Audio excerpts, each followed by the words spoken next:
नमस्कार दोस्तों, स्वागत है आपका मेरे YouTube चैनल पे। और आज हम चैप्टर 5 ऑफ लक्ष्मीकांत करेंगे, जिसका टाइटल होगा preamble of the constitution. Okay, the term preamble refers to introduction और preface of the to the constitution. ठीक है, ये कंटेन करता है समरी और एसेंस ऑफ द कॉन्स्टिट्यूशन। तो पूरे कॉन्स्टिट्यूशन का क्या समरी है और उसका क्या विशेषता है, इसेंस है, उसको ये कंटेन करता है ना। और एन.ए. पालखीवाला ने इसे identity card of the constitution बोला है ना। जैसे हम लोग स्कूल में जाते तो आइडेंटिटी कार्ड लगा कर जाते थे, राइट। तो उससे उसमें हमारा बेसिक जो हमारे बारे में क्या है, हमारा इंट्रोडक्शन क्या है, उसके बारे में बताता है कि हमारा नाम क्या है, हमारा रोल नंबर क्या है ना, हमारे फादर का या मदर का नाम क्या है। तो वैसे ही इस बेसिस पे इसको identity card of the constitution बोला है कि इस कॉन्स्टिट्यूशन में क्या क्या रहेगा और ये कॉन्स्टिट्यूशन का वैल्यू क्या है, उसके बारे में आप ये जान सकते हो। और ये जो था बेस्ड ऑन ऑब्जेक्टिव रिजोल्यूशन जो जवाहरलाल नेहरू जी के द्वारा पास मूव किया गया था 13 दिसंबर 1946। ओके, ये मूव किया गया था और बहुत सारा इस पे चर्चा हुआ था और उसका फिर इसका अडॉप्शन हुआ था 22 जनवरी 1947। ठीक है, 42nd कॉन्स्टिट्यूशनल अमेंडमेंट एक्ट 1976 में सोशलिस्ट, सेकुलर और इंटीग्रिटी वर्ड को इंक्लूड किया गया। तो अभी तक कॉन्स्टिट्यूशन को मात्र एक बार अमेंड किया गया है, उसमें 3 वर्ड को इंक्लूड किया गया था, है ना। अब हम देखेंगे कि इंग्रेडिएंट ऑफ द प्रीएम्बल क्या है। ठीक है, तो हमारा जो प्रीएम्बल है ये 4 कंपोनेंट को रिवील करता है। ठीक है, पहला क्या है, source of authority, nature of the Indian state, objective of the constitution, date of adoption of the constitution. Source of authority, हमारा प्रीएम्बल कैसे स्टार्ट करता है, we the people of India, we the people. Source of authority क्या है, we the people, हम लोग, citizens. Nature of Indian state, nature of Indian state क्या है, socialist, secular, democratic, republic. Nature of objective क्या है, जस्टिस, लिबर्टी, इक्वालिटी, फ्रैटर्निटी, ये objective हो गया। Date of adoption, date of adoption क्या मेंशन किया गया है, 26 दिसंबर 1949। ये अडॉप्शन है, but it came into being on 26 January 1950, है ना। इसमें फिर अब देखेंगे कि कीवर्ड्स इन द प्रीएम्बल क्या क्या है। कीवर्ड्स क्या क्या है, सोवरेन है, सोशलिस्ट है, सेकुलर है, डेमोक्रेटिक है, रिपब्लिक है, जस्टिस है, लिबर्टी है, इक्वालिटी है, फ्रैटर्निटी है ना। तो ये सब कीवर्ड्स है, इसको आप ध्यान में रखेंगे। ये सब तो सेल्फ एक्सप्लेनेटरी है, अगर आप प्रिपरेशन कर रहे हैं तो इसको आपको समझने में दिक्कत नहीं होगी, है ना। फिर इंडियन नेशनल कांग्रेस के अवधि सेशन में 1955 में adopted a resolution to establish a socialist pattern of society. ठीक है, सुप्रीम कोर्ट भी बोला था democratic socialism aim to end poverty, ignorance, disease and inequality of opportunity. तो हमारा जो सोशलिज्म है वो लोगों से डिफरेंट है ना, बाकी कंट्रीज से डिफरेंट है। जैसे चाइना वगैरह में ऐसा नहीं है कि स्टेट ओनरशिप ऑफ सारा कैपिटल है, नहीं, वहाँ पे मतलब साथ साथ एग्जिस्ट करते हैं। हमारा डेमोक्रेटिक सोशलिज्म है, ये क्या एम करता है, to end poverty, ignorance, disease, inequality of opportunity. Indian socialism is a blend of Marxism and Gandhianism, leaning heavily toward Gandhian socialism. फिर न्यू इकोनॉमिक पॉलिसी 1991 में जो आया था और एलपीजी रिफॉर्म हुआ था, liberalisation, privatisation and globalisation has however diluted the socialist credential of Indian state, है ना। अब यहाँ पे हम मार्केट इकोनॉमी की तरफ मूव कर गए हैं, तो डाइल्यूट कर दिया है हमारे डेमोक्रेटिक सोशलिज्म के क्रेडेंशियल को। ठीक है, फिर कॉमनवेल्थ मेंबरशिप जो है, it is an agreement by free will to be terminated by free will बहुत लोग क्वेश्चन कर रहे थे इंडिया के सॉवरेनिटी को कि अभी भी तुम मेंबर हो कॉमनवेल्थ का, तो how I can how one could believe that India is a sovereign state. तो उसमें क्या बोले थे हमारे कॉन्स्टिट्यूंट असेंबली के मेंबर्स ने कि कॉमनवेल्थ का मेंबरशिप है ना बाबू, वो फ्री विल है and agreement by free will and वो टर्मिनेटेड बाय फ्री विल। मेरा मन होगा तो हम मेंबर रहेंगे, नहीं मन होगा तो नहीं रहेंगे। तो इससे सोवरेनिटी पे कोई फर्क पड़ता नहीं है। सुप्रीम कोर्ट 1974 में ये क्या बोले थे, although the words secular state were not expressly mentioned in the constitution, there can be no doubt that constitution makers wanted to establish such a state, and accordingly article 25 to 28 right to religion have been included। कितने type के state होते हैं? 3 type के होते हैं, atheist होते हैं, theocratic होते हैं, सेकुलर होते हैं। एथीस्ट क्या है, मतलब वो रिलीजन को मानेंगे ही नहीं। जैसे चाइना का गवर्नमेंट एथीस्ट है। थियोक्रेटिक क्या होता है, एक पार्टिकुलर रिलीजन को मानता है। For example Pakistan, it's a Islamic state. Secular इसके 2 टाइप होते हैं। एक तो होता है वेस्टर्न वर्जन ऑफ सेकुलरिज्म, जहाँ पे स्टेट और रिलीजन में स्ट्रिक्ट बाउंड्रीज होते हैं, दोनों एक दूसरे के मैटर में इंटरवीन नहीं करेंगे। और हमारे में एक इंडियन वर्जन ऑफ सेकुलरिज्म है, जिसमें स्टेट सारे रिलीजन को इक्वली प्रमोट करेगा, है ना। इसमें सेपरेशन वाला बात नहीं है, क्योंकि हमारे कल्चर में, हमारे खून में ही रिलीजन बसा हुआ है, तो उसको आप सेपरेट कर ही नहीं सकते हो। दैट्स वाई ये इंडियन वर्जन ऑफ सेकुलरिज्म का इवोल्यूशन हुआ इंडिया में, है ना। फिर a democratic polity is based on doctrine of popular sovereignty, possession of supreme power by people. ये सब जो मैं लिख रहा हूँ, ये सब कीवर्ड्स वगैरह हैं, आप बुक पढ़ोगे तो आप बहुत ज़्यादा एक्सप्लेनेशन लॉन्ग रहेगा, और बहुत सारी चीज़ें उसमें जो है वो सिंपल है। मतलब आप एक बार पढ़ोगे, 2 बार पढ़ोगे, दिमाग में फिक्स हो जाएगी। तो इसलिए मैं उन सब चीज़ों को नहीं लिखा। मैं यहाँ पे वही चीज़ लिखा हूँ जो आप भूल सकते हो, और जो कीवर्ड ओरिएंटेड है, तो वो सब लाइन्स मैंने डाला है इसमें।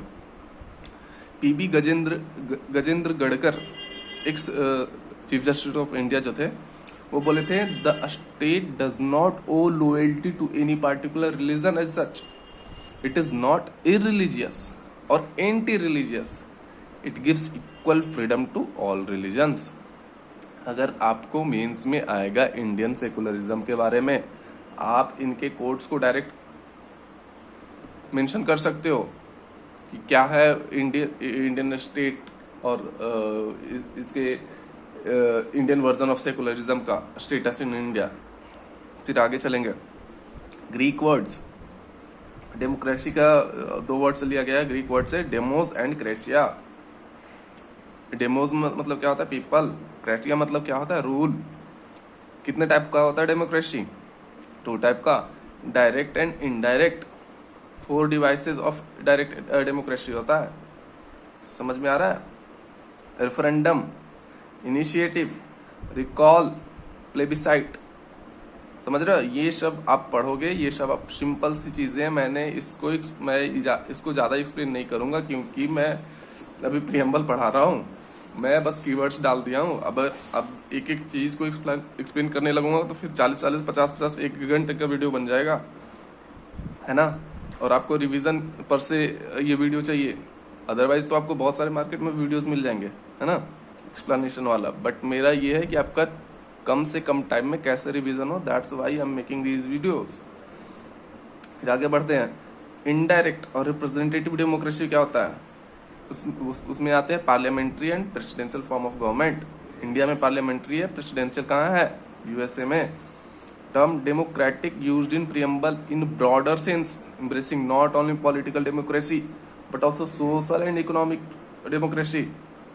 पॉलिटिकल डेमोक्रेसी इंश्योर होता है फंडामेंटल राइट से, social and economic democracy ensure होता है डीपीएसपी से, है ना।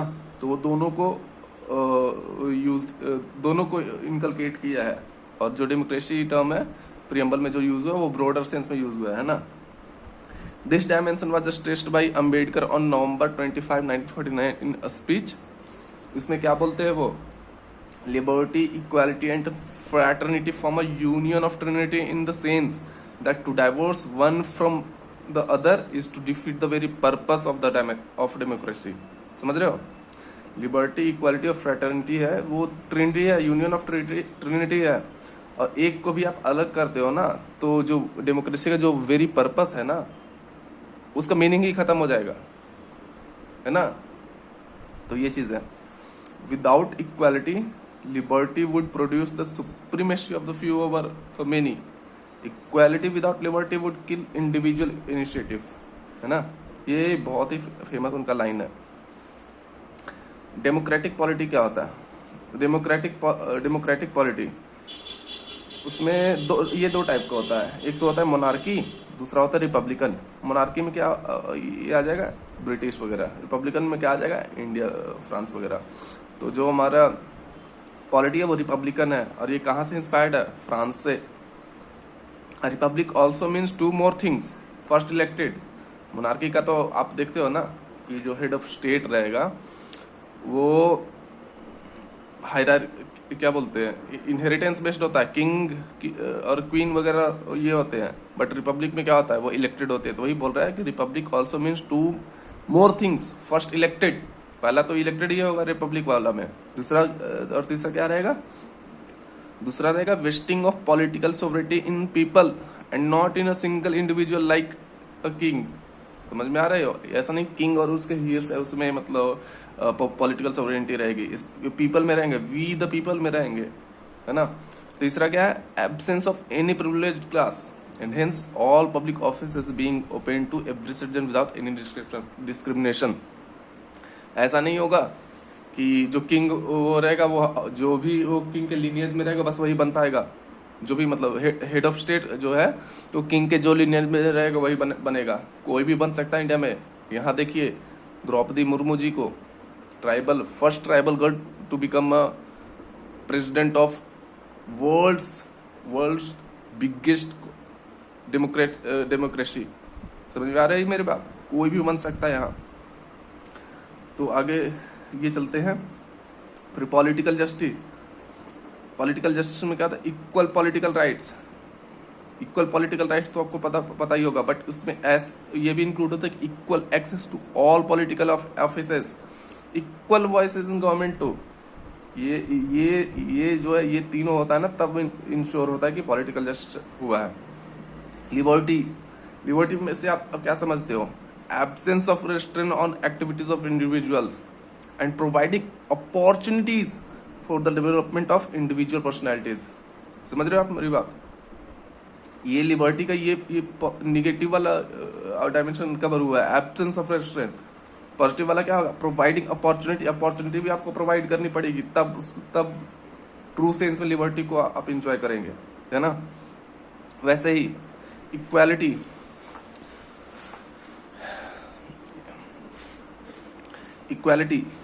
में absence of special privilege to any section of society. दूसरा क्या रहेगा, provisions of adequate opportunity for all individuals without any discrimination. इसमें 3 डायमेंशन होता है, सिविक, पॉलिटिकल और economic. Political dimension through article 325 and 326।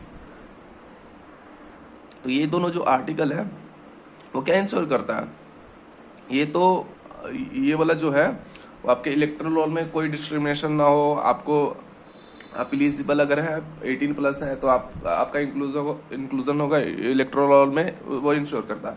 326 about universal adult franchise. समझ रहे हो, तो पॉलिटिकल डेमोक्रेसी इसके थ्रू इंश्योर होता है। फ्रैटर्निटी थ्रू सिंगल सिटीजनशिप, है ना। सिंगल सिटीजनशिप तो वो जो बिहारी और मराठी और तमिल वो उसको नहीं चाहता था कॉन्स्टिट्यूशन की ऐसा सिचुएशन आए। सब नेशनलिज्म का कॉन्सेप्ट नहीं हमारे फोर फादर्स लाना चाहते थे, बट एक्चुअली वो है। बिहारी जाते हैं महाराष्ट्र में तो वो पीटते हैं बिहारियों को। सेम चीज होता है कर्नाटका में, सेम चीज होता है तमिलनाडु में।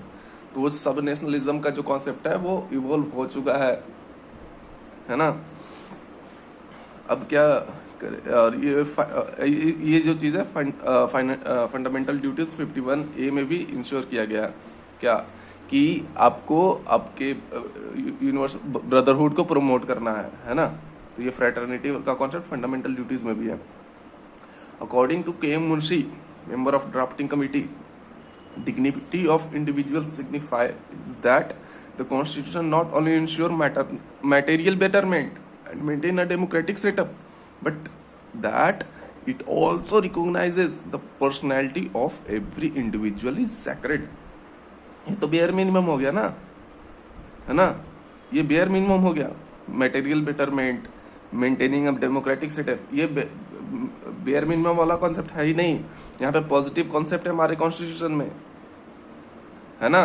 तो यहाँ पर आपके इंडिविजुअल के पर्सनैलिटी को सैक्रेड माना गया है। हाँ, तो through fundamental right and DPSP ये इंश्योर किया जाता है। फंडामेंटल ड्यूटी ऑफ 51A, जिसमें protect of dignity of women, ये ड्यूटी दिया गया है एवरी सिटीजन को कि आपको डिग्निटी ऑफ वुमेन को प्रोटेक्ट करना है। तो ये भी इंश्योर करता है इंडिविजुअल के डिग्निटी को। Unity and integrity of the nation, इसका क्या मतलब हुआ है? Impresses both the psychological and territorial dimension of national integration. Psychology को भी ये भी डायमेंशन को कवर करता है, टेरिटोरियल को भी कवर करता है। Indestructible nature of Indian union aims at overcoming hindrance to national integration like communalism, regionalism, casteism, linguism, secessionism and so on, है ना। तो ये जो टर्म है ये सब को ओवरकम करने के लिए लाया गया था। बट क्या ट्रू सेंस में हम लोग ओवरकम कर पाए हैं कम्युनलिज्म को? नहीं। दंगे मतलब होते रहते हैं कंट्री में, हमारी कंट्री में। रीजनलिज्म, क्या बिहारी और मराठी और तमिल का ये कॉन्सेप्ट इवॉल्व हुआ है? ऑफ कोर्स हुआ है। कास्टिज्म ऑफ कोर्स अभी भी चलता है, अभी भी कास्ट के नाम पर वायलेंस होते हैं, डिस्क्रिमिनेशन होता है। लिंग्विज्म, आप बेंगलुरु में जाइए, लिंग्विज्म का कॉन्सेप्ट क्या है वो आपको एकदम क्लियरली दिखेगा। वहाँ पे रेलवे स्टेशन पे आप हिंदी में नाम लिखा हुआ होगा, उसको फिर ब्लैक एंड कर देते हैं, उसको रंग देते हैं, पोत देते हैं काले पेंट से, नहीं चाहिए उनको हिंदी। सेशनिज्म, आपको ये भी चीज दिखा होगा, नागा का सेशनिज्म, पंजाब का, ये सब क्या है? सेशनिज्म है। तो यहीं पर आज वीडियो खत्म करते हैं और कल significance of the preamble as a part of preamble part है कॉन्स्टिट्यूशन का या नहीं, इसको एक्सप्लेन करेंगे। और reason for insertion at the end देखेंगे कि क्यों इसको सबसे लास्ट में इंक्लूड किया गया। और ये देखेंगे कि प्रियम्बल एज अ होल को हम अमेंड कर सकते हैं या नहीं। Is it constitutional to amend the preamble? क्योंकि preamble is like a identity of your constitution, तो आप बार बार उसको अमेंड कर सकते हो क्या? तो उस चीज़ को दिखेंगे। और आज हम ये वीडियो समाप्त करते हैं। और do share, like and comment and give me feedback और subscribe to my channel. And मिलते हैं नेक्स्ट वीडियो में। Bye bye guys, take care.